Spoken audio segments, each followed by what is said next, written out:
آنے والے ایک ساتھ میں کہانی مزید سنسنی خیز ہونے والی ہے۔ دعا کی موت کے بعد دارن شہوار بالکل خاموش ساکت سی ایک کونے میں بیٹھی رہتی ہے۔ تیمور پاس آ کر نرم لہجے میں تسلی دیتا ہے، حوصلہ کرو دارن شہوار، وہ اللہ کی امانت تھی، اللہ نے واپس بلا لیا۔ مگر دارن شہوار کی آنکھوں میں ویرانی ہی ویرانی ہے۔ اسی لمحے اس کی ماں فاطمہ کمرے سے نکل کر بلند آواز میں کوسنے لگتی ہے، یہ سب تمہاری وجہ سے ہوا ہے دارن شہوار، دعا مری نہیں، تم نے اسے مارا ہے، تمہاری لاپرواہی نے ہم سے ہماری معصوم کلی کو چھین لیا۔ بچی کو کبھی ماں کا پیار نہ مل سکا، ماوارا نے اسے چاہا تو تم برداشت نہ کر سکیں، اور جب اسے اپنے پاس لائیں تو پھر بھی اس کا خیال نہ رکھا۔ تم ماں نہیں قاتلہ ہو۔ تیمور فاطمہ کو روکنے کی کوشش کرتا ہے، امو پلیز یہ وقت الزام تراشی کا نہیں، لیکن فاطمہ مزید غصے میں کہتی ہے، خاموش رہو تیمور، آج مجھے سب کہنے دو۔ دارن شہوار نے نہ صرف اپنی زندگی تباہ کی بلکہ معصوم دعا کی جان بھی لے لی۔ اس کے باپ نے آخری وقت تک منت کی کہ بچی کو میرے پاس رہنے دو، مگر اس لڑکی نے کسی کی نہ سنی۔ دیکھ لیا اب خدا کا انصاف، اس کی اپنی ضد اور انا نے اس کی بیٹی کو موت کے گھاٹ اتار دیا۔ دارن شہوار، تمہیں زندگی بھر سکون نہیں ملے گا، دعا کی موت تمہیں ہر لمحہ یاد دلائے گی کہ تم اپنی بیٹی کی قاتلہ ہو۔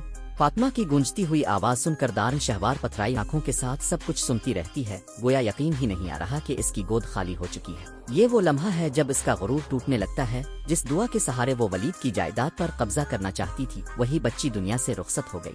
دوسری طرف ولید دعا کو دفنا کر گھر آتا ہے، چھت پر کھڑا آنکھوں سے لگاتار آنسو بہاتا ہے۔ ماوارا پاس آ کر کہتی ہے، ولید پلیز صبر کرو، میں تمہیں اس حالت میں نہیں دیکھ سکتی۔ ولید ٹوٹے ہوئے لہجے میں جواب دیتا ہے، ماوارا تم میری یہ حالت نہیں دیکھ سکتی، لیکن میں اپنی بیٹی کی وہ حالت نہ دیکھ سکا جب دارن شہوار نے اسے تنہا چھوڑ دیا تھا۔ اگر وقت پر ڈاکٹر مل جاتا تو وہ بچ جاتی، مگر دارن شہوار نے اپنی انا کی خاطر میری بچی کی جان لے لی۔ میں کیسے بھول جاؤں کہ میری دعائیں ہمیشہ کے لیے اس دنیا سے رخصت ہو گئیں۔ میں وہ بدنصیب باپ ہوں جو اپنی بیٹی کو آخری لمحے میں گود میں نہ لے سکا۔ ماوارا میں دارن شہوار کو کبھی معاف نہیں کروں گا۔ اتنے میں عباد اور آما بھی واپس آتے ہیں، بھائی سے لپٹ کر روتے ہوئے کہتے ہیں، بھائی ہمیں معاف کر دو، ہم نے تمہاری شادی دارن شہوار سے کروائی، اگر ہمیں معلوم ہوتا کہ وہ اتنی لالچی ہے، تمہاری زندگی تباہ کر دے گی اور تمہاری بیٹی کو بھی مار ڈالے گی تو ہم یہ رشتہ کبھی نہ کرتے۔